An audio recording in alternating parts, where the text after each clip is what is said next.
Hello lovers, nibaze ko mumeze neza na jewe ndameze neza. Uno munsi tuza kubaganirira ku bintu bishushe cyane. Eske muribaza selon vous ibishobisho abakundana bagira iyo bari muri fiançaille muramubona bigumaho iyo bamaze kuja muri mariage? Jewe je ne pense pas kuko kuvyo maze kubona simvuze ko ari bose ariko kuri benshi maze kubona biragabanuka, usanga batanguye gushwana utazi nico bapfuye, ugasanga twadushera ishushu bubu bahora babwirana muri fiançaille twahavuye. Mwamwibaza ko yoba ari kubera inshingano z'urugo bamaze gushikamwo zibatuma bareka gukundana nkuko vyahora canke ho bari ikindi. Uno munsi nabazaniye couple igira tuganirire imvo n'imvano zaho vyo babiba. Mujane nanje tugende duhura nabo. À tout de suite.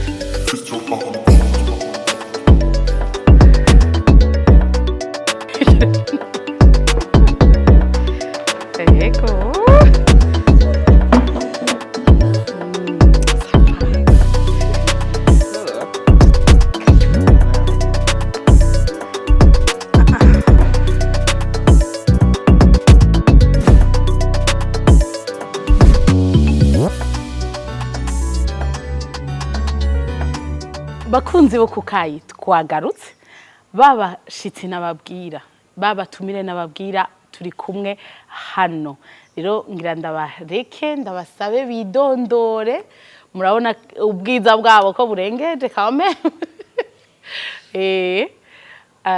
Karibu cyane. Merci.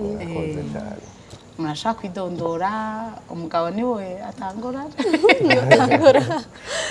Ego je nitwa Ntwari Muri Douglas, aba ndumutware irakoze Mireille. Turabavyeyi b'umwana umwe,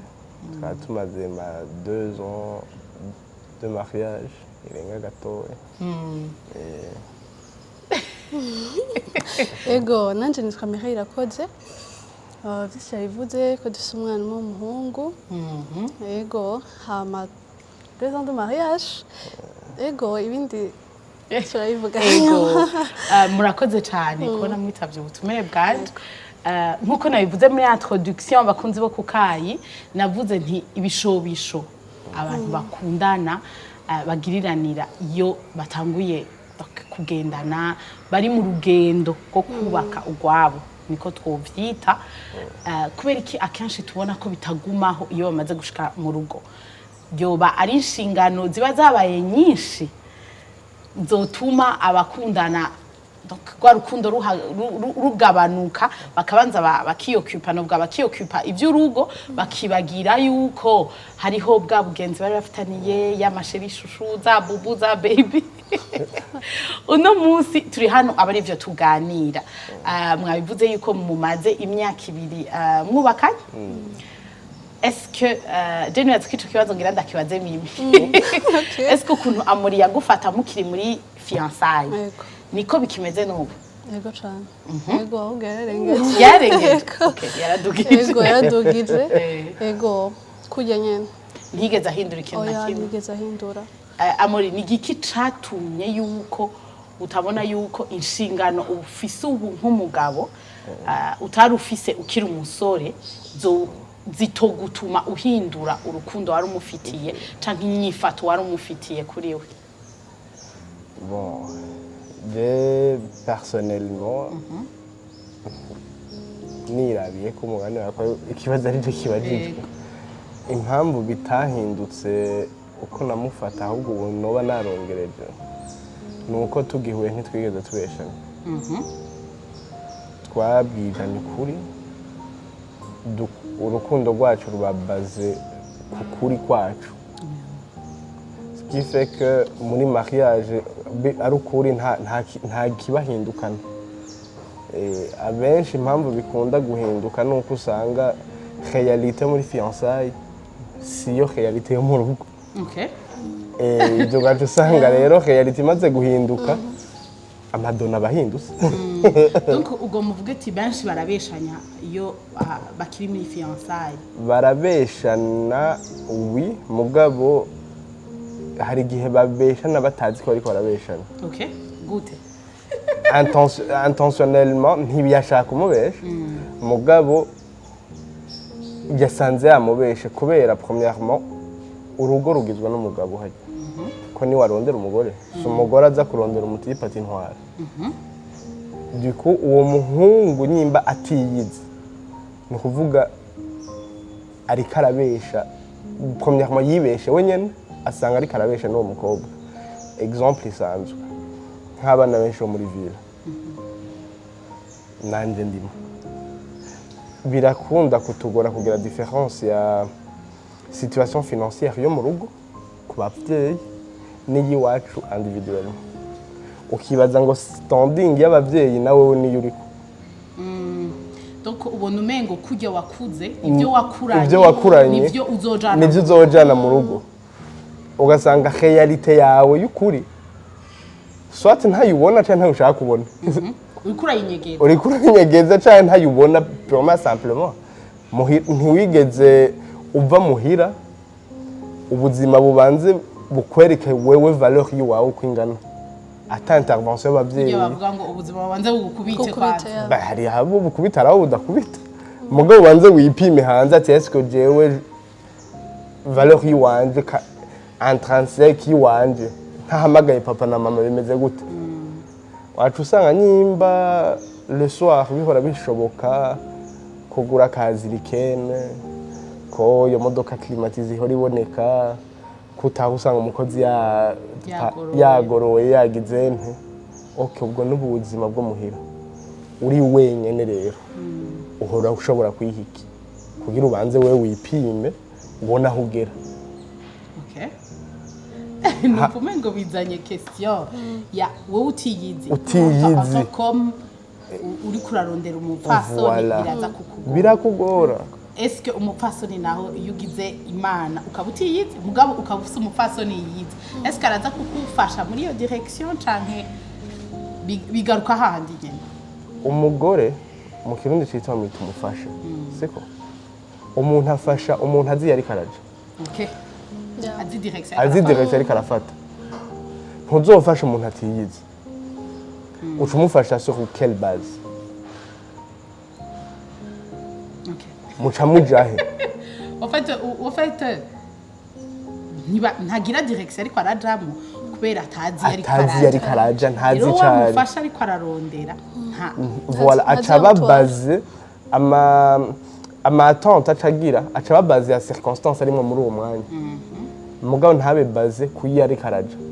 aje usanga nimba ari umwana wo mu giti dufate kuko babyita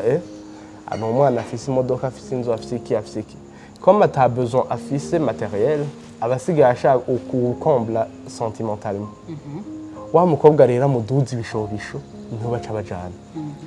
nimba ari umuhungu ari muri crise financière no munsi comme ari muri besoin matériel usanga ari karondera umukobwa azoze gukombla ya besoin matériel umwe akora akaba byose norondera umukobwa adakora atagira ibi kubera iki nico ubuze muri uyu mwanya mais réellement ejo bihindutse n'ujye uzobuga ikeneye kenshi bashitse mu rugo umugabo agaca aronka amahera comme nico yarashaka ubwa mbere ariko mu rugo arakironse rero kenshi aca asanga wa wundi atari wabiranye atagimitinga n'amanizi genre ntagihuje en fait rero uko muri ko murabivuga nuko uvuga ko bihera mu ntango y'ugushaka voilà okay tugaruke rero mu ntango y'ugushaka imbere y'uko tuba abafiance tuba dukwiye kurondera abantu bameze gute tuba dukwiye genre novuga gute sinzi ko ikibazo canje gitanga ndavyumva uri kurondera umufasha ameze gute yego umufasha wa mbere si uwo mu bantu umufasha wa mbere ni wowe nyene banza wirondere wewe ni wimenya ico uri naho ushaka kuja uwo muzojana uzomubona kuko responsabilité ubuzima bwawe ntushobora kuyitereka ku mutwe bw'undi muntu nimba mu buzima ubuze umunezero dufata responsabilité ukuryoherwa ntuzoyishira ku wundi uzobanza uryoherwa banza uryoherwa wewe hanyuma urondera uwo muryoherwana nimba ico ubuze ari amafaranga responsabilité ukorera ntushaka ku wundi muntu manzu yarondere hanyuma umaze kuyaronka uje kurondera kuko ico kintu ubuze ni wakironka wa muntu uzoba ukimukeneye reka kurondera accessoire ahubwo rondera principal ca kintu uko vyogenda kose uzoguma umukeneye. Okay. Hama nk'umugore naho gamenya uyo donc Amuri aratubwiye ku ikote yiwe umugabo ati ico yorondera mu mufasha. Hama nk'umugore naho tuba dukwiye kwakira novuga gute abaturondera bameze gute. Yego. Bon, nka jewe mvuze kuri experience yanje jewe ntarahura na Muri nari mu Burundi nawe ari mu Buganda. Hama rero narasenga je nibaza yuko icambere ku mukobwa ategerezwa kugiranira relation n'Imana kuko Imana niyo izi aho ukwiriye kuja vy'ukuri. Hama rero je Imana novuga gute yaranformye ku genre kumufasha nzogenda kuba kuca akeneye uwo turi kumwe. Rero hariho igihe usanga umukobwa avuga ati je shaka umuhungu ameze uko, je shaka umuhungu muremure w'inzobe w'agacube urabibona ameze uko rero question kibaza nawe nk'umukobwa est-ce que uyo muhungu ashaka jewe nuko ari muri physique hari gihe bija uti umuhungu asenga umuhungu ari fidèle umuhungu hari gihe bija genre kure apana muri physique il faut ko nawe rero uca wikorera ko bivanye n'ivyo ushaka n'ivyo ushaka amana nk'umugore uvuga ati est-ce que je suis fidèle, est-ce que ndihangana ukeneye kudevelopa ikintu cyo kwihangana utarajamo mu rugo ukavuga ati est-ce que nzoba umugore ameze gute ukitegura nyene nk'umugore ku buryo umugabo aje kugupropose avuga ati ni wewe canke si wewe kubera je nko twari kumuga mbere hariho ibintu ntashobora gutoreha kuri we wumva umenga numva oya umva no mubukuri ati ibinya nabigize je no cadamuheba urumva ariko kuri Amuri duhuye nkabona ndiko ndatorera ibintu byose nkavuga ati none hari ikintu c'indari duhurije ko hari ukuntu ari we. Hama mu nyuma nkaza ndamutura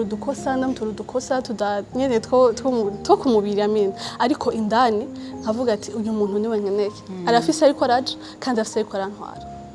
Ego donc tegeza kubifili ego n'umukobwa arabikorera ko so umugabo gusa abikorera ko n'umugore akiye kubikorera ko imbere kuko na Bibiliya iravuga ati who find like a wife umugabo agenda kurondera umugore desha pana umukobwa ifoko muri wewe ko nkajire barambwira none uracari muto none kugiye ukiri muto urumva ariko ugasanga indani uriteguye avuga ati je ujya anye nawe umugore wiwe. Ego donc okay ikare tugaruke Amuri arazi ariko araja ego Mireille yamenye iyo Amuri ariko aramutwara murahuye ego ibishobisho mu busheri shushu bwa fiançaille nti mwabwizanije ukuri ski fait yuko muri ya direction imwe yugushika mu rugo muga ntimurahashika muri iyo fiançaille mubibanamwe gute kuko urumva Amuri aracataha iwabo ego na Mireille aracataha iwabo mubibanamwe gute imbere yuko mushika muri mariage kugira ngo bya bishobisho bihagume en fait. Kwanza premièrement je natangwe no kumenya ko nshaka kumutwara tutaranabonana tukivugana. Aha ça devient intéressant. Yes, genre umukobwa muri ko muravugana ukavuga ati bon ndaje ndashaka kumutwara ushima wabimenye bwa mbere nshaka kumutwara siwe no mugenzi wanje wundi umudame niwe twicaye namwe ati cyo ujya mukobwa ndashaka kumutwara. Okay mugabo ama besoin ibyo ukenera mu mugore n'ibyo ukenera mu fiancé mu copine ntibisa. Okay urumva rero twelabore tableau turabe ibyo nkeneye mu mugore ko abifise ibyo tumaze kubona ko abifise turabe intambamyi zoza kuvyonona izo tubonesha amaso d'abord hanyuma tugende par elimination izi ntambamyi tuzozishobora kuzisimba yego kuko izo ntambamyi umaze kuzandika canke kuzishyira ahabona nizo zigufasha kubona nimba bizoshoboka cyangwa bitazoshoboka iyo etude ico cigwa utarakigira ko imbere nuko nabimubaza ahenshi izo ntambamyi nizo zica zigaruka ugaca usanga zisumbye ubukomezi y'ama feelings rero banza wiga izo ntambamyi kuri buzishobore we wirabiye uzishoboye birakunda utazishoboye naho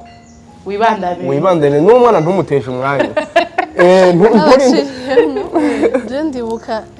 kubera we tutari kumwe twari mu gihugu kimwe rero je tukivugana twabanze kuvugana nk'abagenzi hama hari ibintu yambwira nkumva sese niko ndavyumva hama nkaca nkubita nka 1 week ndamwishuye dispace abati uyu muntu jewe sindi vyayimwe urumva hama entre temps yaciye aja muri couple turi abagenzi ariko harimo ama feelings like twabona umenga hari ahantu ariko biraje ariko je na umenga nshaka kuvyesha kukuntu hama aca akundana n'umuntu akundanye n'uwo mukobwa ndibuka bamaranye amwa kubera iki umukobwa genre elle avait tout umukobwa vraiment yari afise byose nanje ariko aramumbwira navuga ati n'uyu nyene anyu uyu nyarandiye yego byaheze yego ariko haciye nka amwanza numva aranyandikiye ngo wa mukobwa ndamuhevye ngiye kuraba yamuhebeye ikintu kimwe nta mahoramo hama rero cha turakundana bon mu nyuma arambwira ko ankunda tutarabonana ariko tumaze kubonana yasubiye kubimbwira ndagukunda après 7 mois rero muri izo 7 mois je sinamenye yuko yariko aranyiga tukiraho nyene ndamaze kubona abafata le mot ndagukunda à la légère ugasanga barayivuga ko uko nyene donc iraguruka au fait wa ndayivuga umwanya wose n'uyu wundi kugira zo gusohorera ya jambo ndagukunda ego ibari jewe ukazoridoga ibyo biva kuki ego je naridoga nkabwira abagenzi banje abete je ntambira ko nkunda urumva ariko ugasanga ibindi bisigara binyereka turi mu bagenzi barampresenta kavuga ati n'umukobwa turi kumwe antuka byose byari bimeze neza ariko ntiyambwira ngo ndagukunda ukumva umengo ko niko kumva umenga ko karabuze ariko kumva ariko aranyiga je ntabizi rero ikintu natahuye hajya muri fiançaille si ahantu ushiramo ama feelings cyane fiançaille ni umwanya wo observe uwo muri kumwe mu partenaire wawe ukamobserva udashizemo amasantima ni nko kuno uvuga ati nahuye n'umuntu ndamukunda hama ndagiye gusenga Imana ngo Imana ngo mbwira ko ari we uza kumva ko ari we kuko wamukunda urumva rero uyu yariko aranyiga hama haciye 7 mois acarambwira rero acarambwira ati ndagukunda n'umutima wanje wose uri umugore nkeneye ati naciye ntangura kwiyumva mu maprojet yiwe yo muri future kuko nico nashaka siniyumva mu maprojet yiwe imbere nabone umenga sindimo ariko acaratangura rero kunshira mu kubera iki yari yabonye ko vy'ukuri yavuga ati iyi defara ifise iyi ndabona ko nzotorera kandi nanje ndashima Imana yuko Imana yarabinyeretse antuka nta kintu kuko ijya defo uri kurabona muri fiançaille fata yuko muri mariage ba fois 2 nimba besha fata yuko azogwiza nimba arakantagira fata yuko muri mariage aca yiyagura afite muri mariage aca twiyagura donc mataha saa ine azoshataje ego bizosha biryoha urumva rero ni wowe kuvuga ati est-ce que ibi bintu je nzovyihanganira kuko urukundo rwonyene ntirukwiye muri mariage urukundo ntirukwiye urukundo hari igihe rugenda byabishobisho naho biba bigiye hariho igihe mu bisanzwe n'urukundo si bisa ama feelings mu bisanzwe rero hari igihe bimera nk'ibigiye kubera hari ibintu butumvikanye hari akantu yagushavuje ugaca kwanza nk'uyu ukumva umengo uramushavuriye cyane ariko hasigara hakora novuga gute commitment ico mwiyemeje hamuka avuga ati by'ukuri uyu muntu ndamukunda kandi ndamwihanganira kubera iki ibi bintu nari narabibonye kandi no mu mahesho ndabibona ubu unye rero no kuyiga ikintu yahinduye oya kuryarame ego tugaruka ho amore none akoda gukunda kubera iki hari abantu abahungu biri facile kukavuga ati ndagukunda ubonye wese abo ndagukunda ariko arabesha ariko n'uyundi uzobwira ndagukunda haciye amenya ushobora kubimubwira dès le début ukavuga ati je ndagukunda kandi ndakubona nk'umugore wanjye yego hama mu nyuma après umaze kumigamo nkuko vyabagendeye ukazobimubwira mu nyuma okay numva umengo abahungu kubera ko abahungu murasikura umufonctiona murasikura umumeze barakunda kuvuga ngo abahungu ngo mukomoka kuri sokuru umwe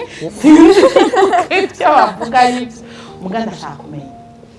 nka wewe kuri wewe urumva wabikoze wari kubiga iki exemple ikintu kimwe uvuga ati iki nico nariko ndaraba en fait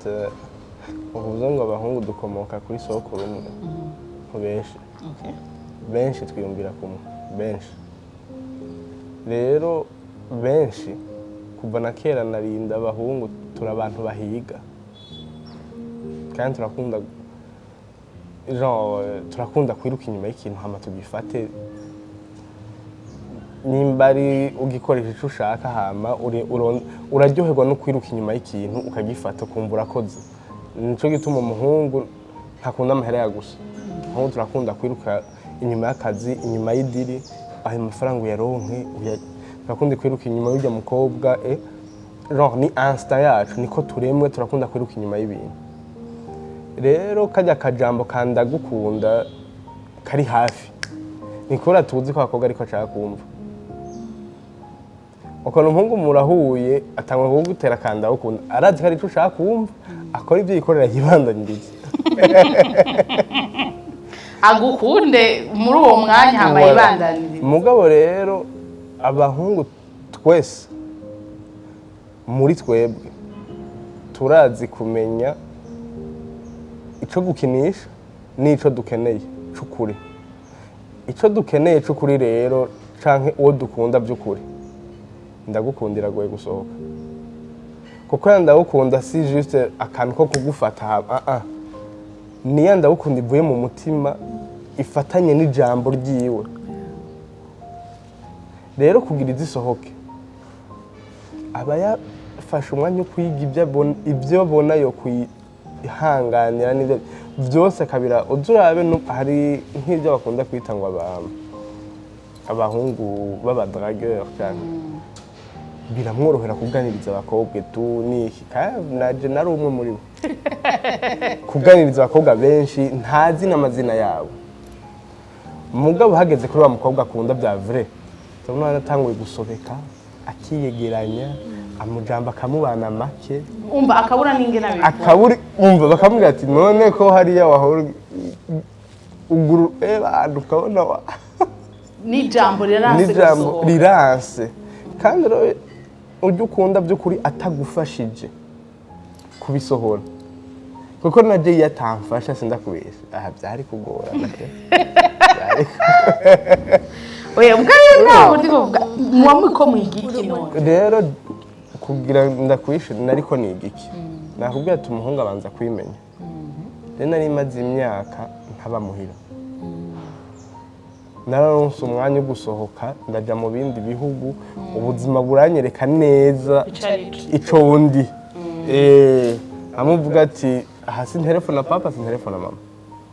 naho yaje kunda yasanze ndi iwanjye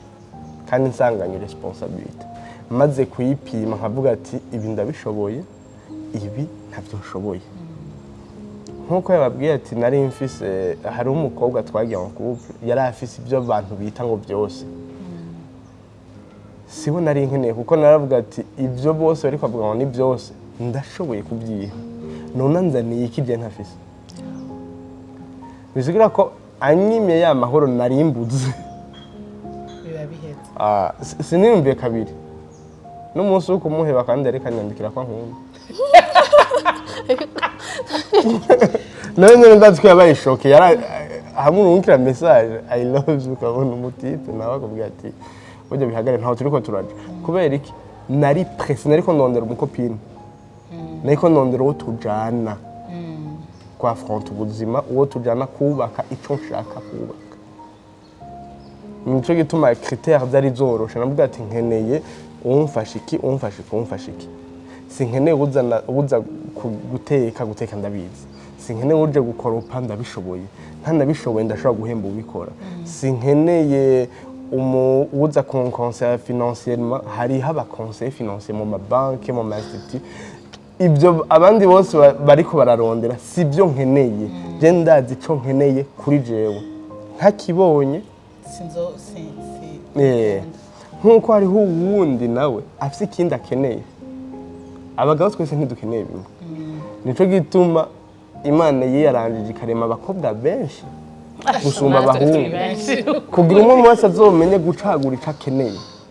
Rero wewe utarimenya, dusuppose ko duhuye na jewe ntarimenya, hama mu bibazo ndiko ndacamwo gukoropa no guteka biranduhisha. Tushondera umugore abikunda bikora umugabo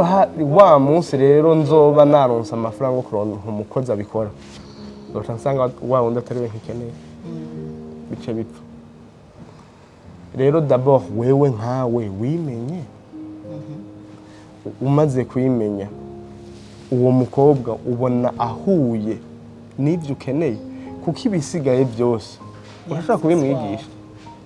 ibisigaye. Kuko ndibuka kera ndiko ndasoma Bible, nkitangura kuyisoma nashikiye kuri Genèse,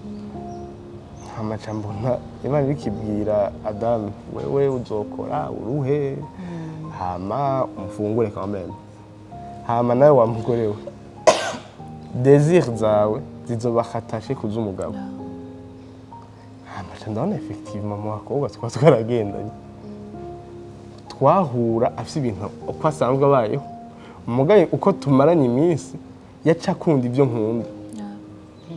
Avuga ati reka cya jambo ni ryavye na bya bintu byanditse muri Bible finalement nibyo.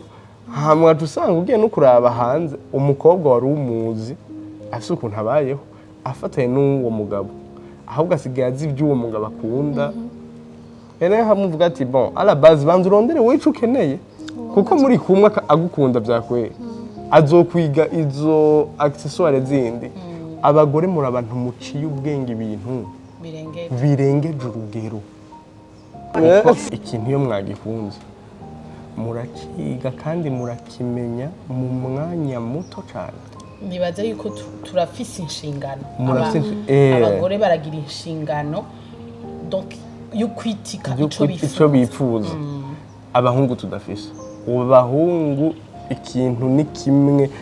aho turaba ni hamwe, ico dushaka ni ico nyene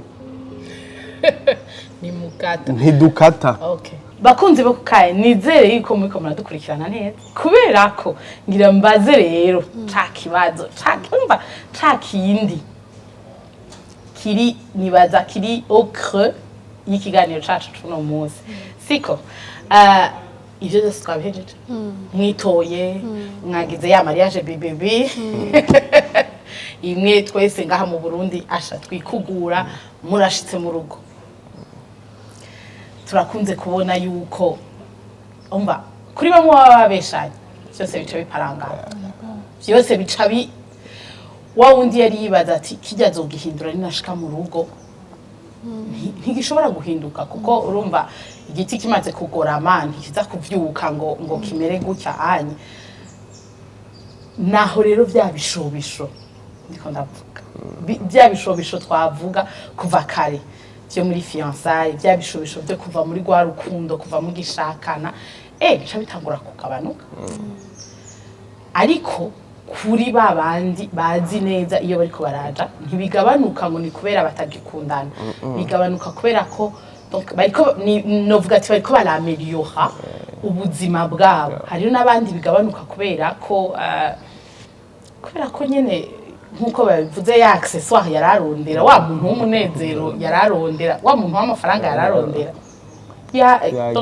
umva yahindutse ufite y'amafaranga nayaronse, bya bintu byose nashaka nabironse,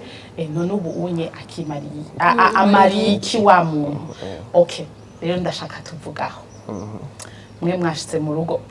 umva mwe ntibiriko birahinduka kubera ko nkuko Mimi yabivuze tugitangura ahubwo vyari inyongereye muga none kuko amakouple yose arashwana kirundi baravuga ngo ntazibana zitakomana amahembe iyo mushwanye mwe bigenda bite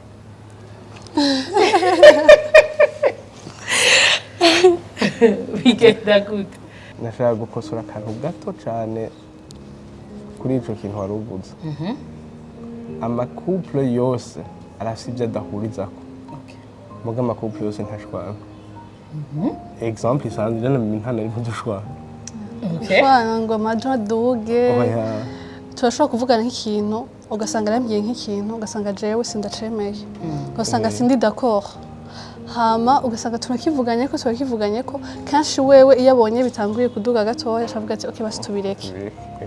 kubera iki ntashaka ariko rero kanshi jewe ndamubwiye nk'akantu aragenda akaryama mu gitondo agaca avyuka akambwira she rega bwabundi shaka no kurambwira nico ariko bon dufate nk'ejo yatanguye yaramperekeje muri salon namubwiye amperekeje hama acambwira ngo yango je ngo shaka kwanza gushika muhira ngo hama ngo turaza kugaruka ariko je nkabona amasaha aragiye agomba kati canambwira ati okay basi tugende mvuza ko nyene ashariye nerve yene yavye turabandanya tutavugana dushitse muhira akantu kose kabo wamenga kariko karamwenerva umva kagaruka kuri ya wamenga nyene ntaza hano ko birava ariko koma ariko aravuga ati Mimi numuntu ama amahoro ko yarabimbwiye mu nyoko ati Mimi jora mu mahoro antuka ingorane ntiko irava kuri wewe iri kuva kuri jewe bisigura ko hari ikintu caduteke ko kirava hanze tugiye muri salon arambwira ati dusenge turasenga kandi dusenze naciye numva umenga nanje ndameye ko navuga ati nakashavurira kubera iki hariho ikirere umenga ama mariage aryohewe arategwa baravuga ngo hariho satani wingo yego arategwa kandi kenshi je namande bibona hatangura gutega umugore mu vyiyumviro arategwa rero utamenye ukuntu witwara kenshi usanga cyane ufise nk'umugabo atavuga ho usanga uri kuri enerva ugasanga n'umugabo avuga ati ujya mugore arandengera ariko umugore w'ubwenge uramenye ukuntu uvugisha umugabo wawe ugahora je ndamenye ukuntu ariko aravuga ibintu bitumvikana canke yashavuje ndabanze kwanza nkafata umwanya wo kuvyumvira ico kintu kikamaramo nk'imisi 3 naciyumvira nkabanze kwanza nkayungurura amajambo nkamwegera nkamubwira ati burya warambabaje aka kantu wagize si keza karambabaje warangira ibi nkabimubwira kandi nawe agaca yemera ngo nivyo vraiment ibi narabikoze ngo ngiye kurondera ukuntu mpindura kubera sindabimubwira ntutwaza ishavu kandi aho nyene bibaye ntavyo ndamubwira kubera usanga ubivuze nabi donc pour vous nibaza yuko iyo habaye des accords novuga ukutumvikana muri couple vyiza sugutwaza ibishobisho ngo muvuganira aho nyene kuko mugishavuye ntimwumvikana wamaze gushabura ushabuye banzu ubimire ugenda uruhuke ubigumize mu mutwe canke uvyandika ahantu hanyuma ishavu ryaheze muhamagare rero umwugurukira umubwira ati iki niki bimwe tweko turavuga byo kwiga gestion des conflits none uvuze ugishavuye wabonye ukumva nde wamaze ufata position yawe no yafashe yiwe muri ujya mwa ntimuriko murumvirizanya muri ujya mwanya mushaka umwe wese ahubwo atsinda uwundi rero mukiri muri ibyo byo gutsindana nta kivamwe hora nywa amazi miramate hanyuma kuduza ijwi nta munsi n'umwe havuyemo iciza mushobora gukuramwo gutsindana kubera umusumbyi igikenye cyangwa umusumbyi iki muga muri we ntaba yabyemeye rero ibyo nta nyishu birimo okay abakunzi bo kukayi bashaka kuba bariko baradukurikirana ashaka kuvuga uti Sexy Love nawe yatuzaniye couple ya mbere itekereza mu buzima kandi tigera genre icanamwe vyamye biryoshe kandi effectivement erigari y'amakouple vyama biryoshe nimwibaze yuko ngo ni kubera mubona autour de vous hari abantu bama bariko barashwana hari abantu baba bari aigri umwanya wose bashavuye yuko hatari abantu beza bama baryohe bama ahimbawe nyene mu rukundo mugari ikibazo canje nagire mbaze avant yuko dusozera imbere yuko dusozera nagire mbaze nti kurabo kuko urumva muri dans une communauté murabibona autour de vous abantu bashwana abantu ibishobisho urwo rukundo bafitaniye muri fiançaille ruba rwaheze mukabona nyene ko mariage zabo mukumva impuhwe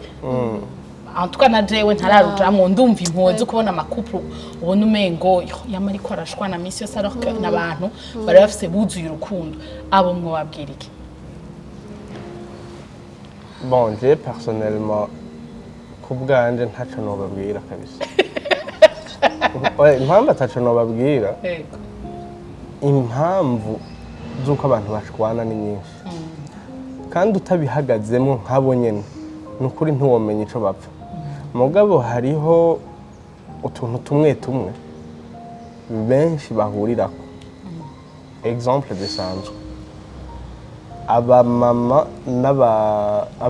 abahungu n'abakobwa muri fiançaille uko bahora bitwara canke ibyo bahora bafashanya bageze muri mariage bakaca biyakira ntibasubire kwitanaho ico kiri hanyuma kumwe twabwira bikaca kubera bati exprima bikaca bigendera byinshi muri ya manque igatera iba nini distance ya bigatera iba nini ku buryo akantu gato bahora bihanganira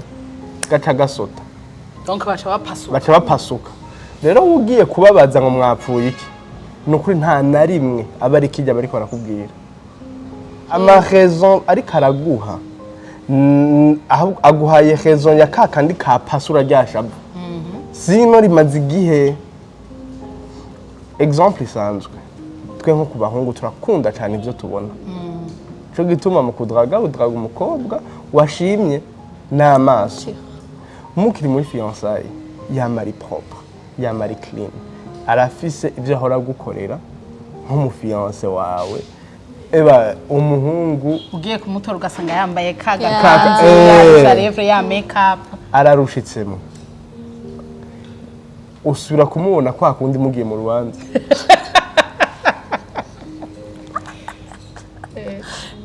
skife ko mugiye mu rubanza muri foto zanyu kumvura fière ya wawundi muga mushitse muhira mama we yavyibagiye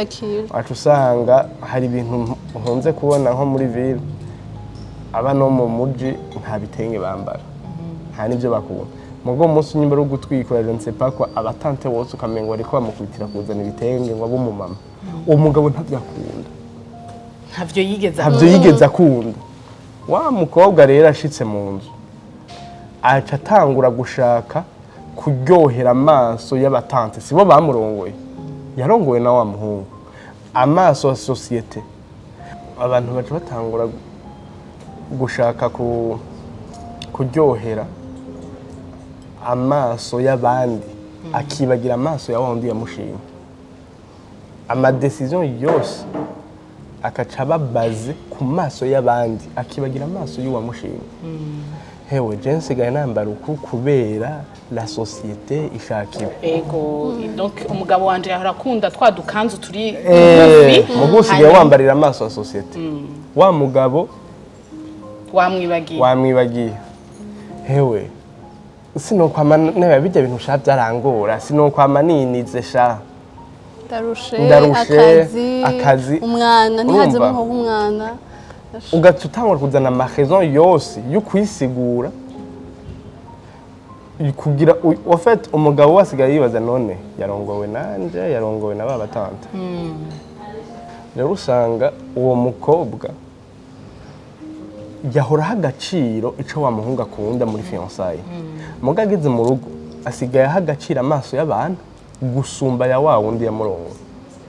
decision zose afata zikaca ziba base ku byabo hanze ntabakiri umugore wa wundi ahubwo n'umugore w'abandi bo hanze asigaye yambarira abo hanze asigaye afungurira abo hanze asigaye afata decision z'urugo biri base ku madesir yabo hanze abagenzi biwe ibyo bamuhanuye ati usanga wa muhungu avuga ati attention ko aho riri kuri jewe ubirikija buke ya ca kinogo ya distance kaba ndende kugeza umunsi azohura na wa wundi asa nkawe muri fiançaille kabaragiye rero amaso yiwe acaja kuri wewe wo muri fiançaille wewe nawe wo muri fiançaille uri inyuma y'urugo ati usanga yararonse umuntu amuhavye ndi wahora umuha muri ya fiançaille wewe nawe uri busy no kubakira abo hanze rero kwera rwa rukundo rwagabanutse amaso aca yuguruka kuri bya bindi yahora yitwa ngo arihanganira mutamutangura gushwana hanyuma ukazona nta na effort na ntoya ariko arashiramwo yo kukurekipera kubera si wewe wagishaka abantu dushaka gukunda abandi uko twe dushaka gukundwa iyo communication rero ugaca usanga we umugabo ntiyabwiye umugore ati jewe ungiriye ibintu numva nkunzwe umugore ntiyabwiye umugabo ati jewe ungiriye ibintu numva nkunzwe ugaca usanga umugore ariko akunda umugabo uko wewe ashaka bamukunda umugabo ariko akunda umugore uko wewe ashaka urukundo ariko aratanga uwundi ntagwakira kuko ntibihuye n'ibyo wewe ashaka ukana nahuze mva umukobwa atangwe kwidoga namuhaye byose muga yarantaye ntiwamuhaye byose wamuhaye ibyo wewe ushaka eske muri ibyo wamuhaye waramubaje ati bisheri urabikora hama yakubwira icyo wewe ashaka ukaca ugifata minenegwe kandi byasera ashobora kuba ari akantu minenegwe muga gasigura binini kuri we baravuga ati mugabo niba nk'umuntu akuze nkawe aho kantu gato niko kutuma ibisigaye byose uca ubyica niko kantu ashaka nimba yakubwira ati jewe nkunda umuntu nshitse ankura ibirato